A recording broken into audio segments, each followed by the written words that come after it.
Okay, today is Wednesday, the 24th of August 2022, and we are at the Art Gallery of Sanjay Dharamdas, located at Guacara, Trinidad and Tobago. And with me, we have the eminent Glen Beadon, together with a photographer of eminence.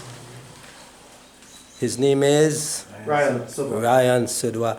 And another eminent person, well known, he's known as Martin, but his name is Martin Luther King. And here they are standing side by side. So I'm going to interview, your name is Mr. Sudwa. Yeah. Can you say something? Well, I've always been fascinated with history. I'm actually a son of the soil, living originally in Hamley Old Village, which is just about probably about 5 or 6 miles away from here. And I spent a fair amount of time in the Williamsville area. My dad, he used to actually be a cricketer for the Hamley Hall Village, and I spent one or two weekends with him here at the Guaracara, the recreation ground with him with some cricket. So I always had some fascination with some history. And then I started following Mr. Glen Beadon online, and from him I met Sanjay. And I mean, you know, it's truly an honor to meet actually my first meeting in person with Sanjay and my first meeting with Mr. Glen Beadon. Oh, first meeting with Sanjay? Yeah. Oh, wow. Well, it was a pleasure meeting you, and you have a very colorful history. Is it so? Yeah. Okay, and next, this is Sanjay. Sanjay, I will come to you a little later on. But we move to Mr. Martin Luther King, and here he is. It's Martin Singh. I'm from Barataria. I have a big maxi, so I am in the tourism industry. I provide transportation, and I'm a patriot. Let me step in there, because he's too modest, right? I was landing in Piarco in 2016, and I got on my phone, as I came out of the airport there, I got on my phone a message from a guy named Martin Singh. And he said, Mr. Beadon, my son told me that the bus route which I ply every day was the railway line, and I never knew this. And my son showed me videos that you did about the history of the railway.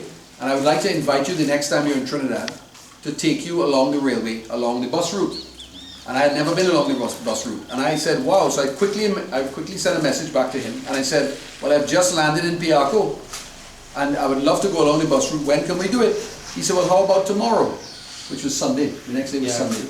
And he showed up with his family in the maxi, and we had a fantastic day going down the bus route. And actually, the fruit of that video, which I took that day, and a couple other trips, can now be seen on YouTube, that whole trip. And what I've done there is I've put photographs and put video footage of the original railway in there, so that those who are following us along the route, and Martin is the one who did that for me. And I've always been very grateful to him and his family for doing that. And we've actually become good friends. Yes. So, you know, every time I come to Trinidad, Martin will sometimes pick me up or drop me off, or we meet up somehow, right? We meet up somehow. So it was, you know, it's always a pleasure. And Martin, I'm trying to get him to start doing tours now. Because I'm not in Trinidad, I want people in Trinidad to be more appreciative of some of the history that we have. Because, you know, people, you know, they see some old things there, but they don't always appreciate what it is. But with people like Martin around, who know the route, and who know Trinidad and Tobago, and now are getting to know the history, then perhaps those people will really appreciate, and because of that, we'll have more preservation. Okay, thank you for that, Mr. Glen Beadon. Now, Mr. Martin, since you have taught Trinidad and exposing the tourist attraction area, can you recommend certain areas in Trinidad for the worldwide community? Because I intend to put this in YouTube. Well, I mean, Trinidad is full of beauty right around. I love the Port of Spain area, a city tour of Port of Spain. You know, I think Port of Spain has a lot of things there that we pass by every day and we don't know. It's so rich in history, because the Amerindians were here first, and then we had the Spanish colonizing Trinidad, and then we had the British. So as you go through Port of Spain, you would see the different influences in terms of the name of the streets, the name of the places. So Port of Spain to me It stands out, but all over the country there are sites that we can go and see. Well, you were telling me on the way here, wow, this is a Okay. beautiful place. Well, apart from you have mentioned Port of Spain. Can you identify some areas that Yeah, well, right here on my left here is a painting of the Temple of the Sea, okay, that is in Central Trinidad. Central Trinidad. So That's in Waterloo. yeah, in Waterloo. So I visited Central Trinidad, will take you to the temple with the Hanuman Murti. I Okay. think it's about 65 feet in the air. Correct.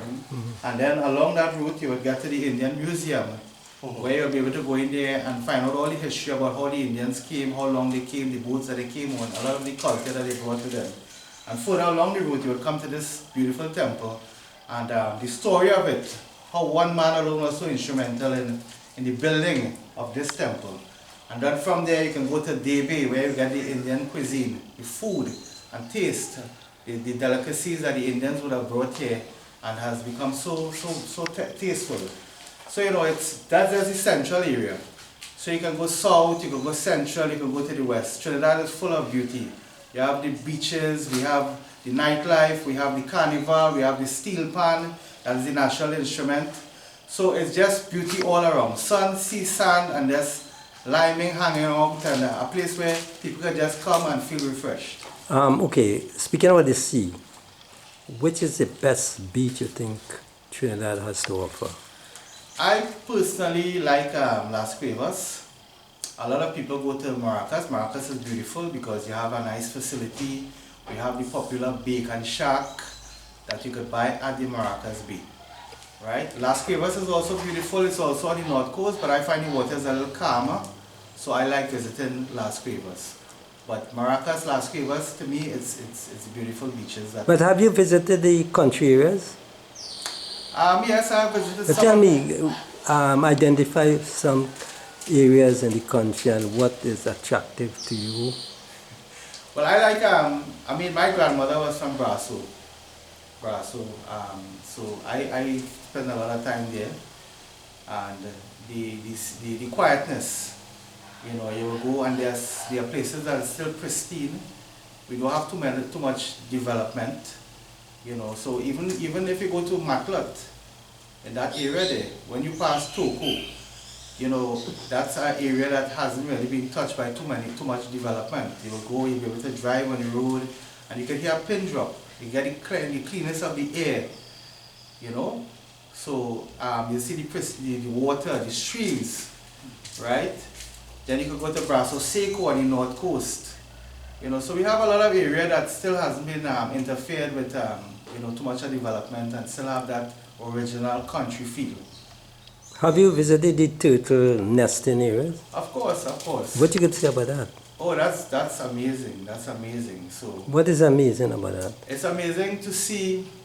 The whole process of the story of how these turtles they go all over the world, The number that come up. right? And then they find their way back here, because the story is told that wherever the hatchling is born, that water that they enter in first, they always find their way back there.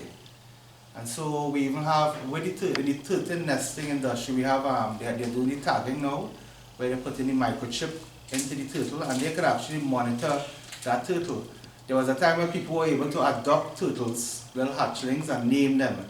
And when those turtles were returning here to hatch, to nest, the persons who adopted them would be informed, and they were able to go and actually see these turtles returning back to the shore of Trinidad.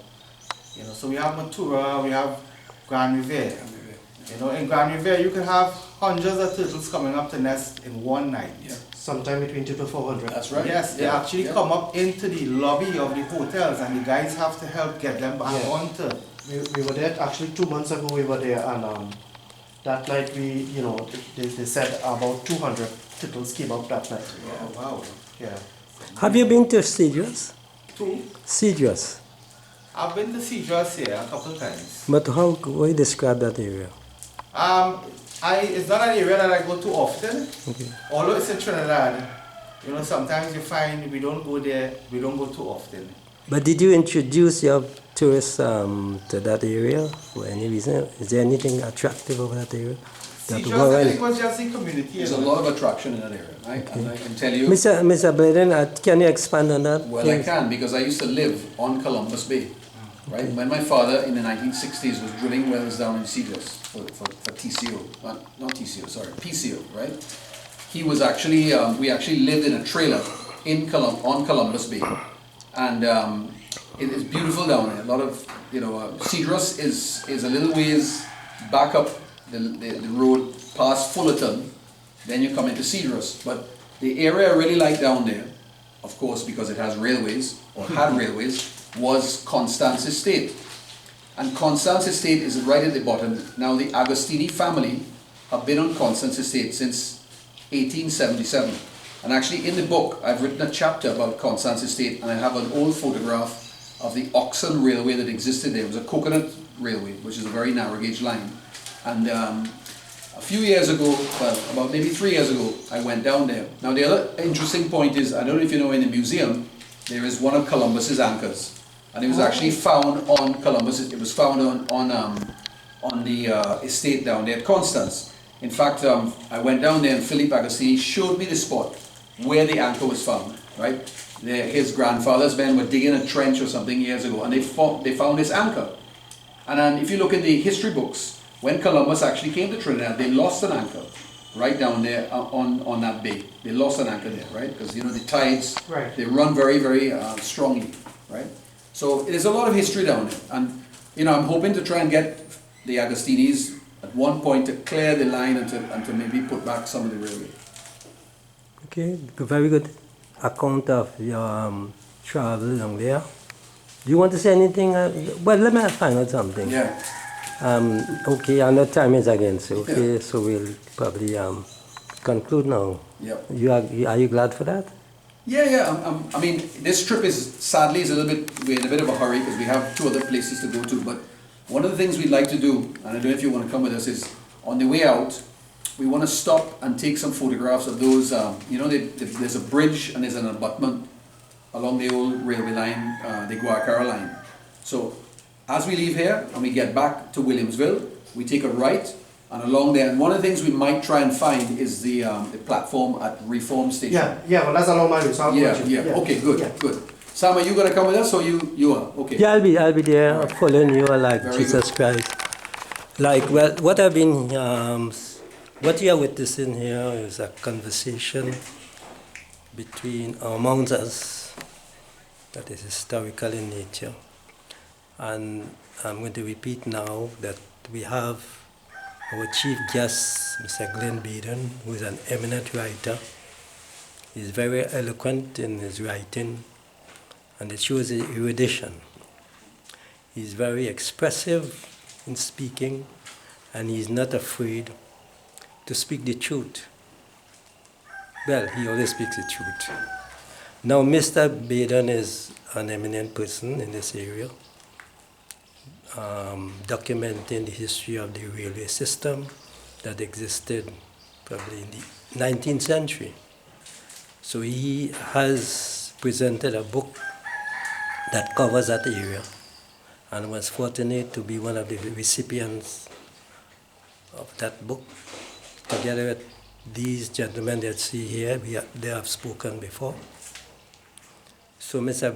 Beadon, I wish you the best, and I hope the book will be exhausted soon and we'll have to do a reprint. Okay? Thank you very much. I think, Sanjay, do you want to say anything as our guest? Our host, sorry. I'm just so happy that you all came and visit, and I received this book. It was long awaited. So I just want to tell you all that this book here, written by Glen Beadon and Roger Darsley, The Railway of Trinidad, it is very informative, and you all should make an effort to get a copy of it if you can. So that's it. Thank you for the visit. Well, Mr. Beadon will be making his way now to expose some of the attractive areas of Williamsville, Reform, and on the way right up to Port of Spain. Thank you, Mr. Beadon. Thank you, sir. Thank you. I think you want to say something in leaving. Yeah, I just want to say thanks to Sam, thanks to Sanjay, thanks to all of you for the support over the years, and I'm looking forward to continuing, more research and so on. And Sam, you're doing a wonderful job. All the stuff that you have been recording in this area of Williamsville, which is an area very interesting to me and full of history. Good luck with it, and thank you so much for everything that you've done. Take care, and we'll see you again soon. Okay, it was a pleasure doing so. Thank you very much. I wish you the best. When you reach Yeah.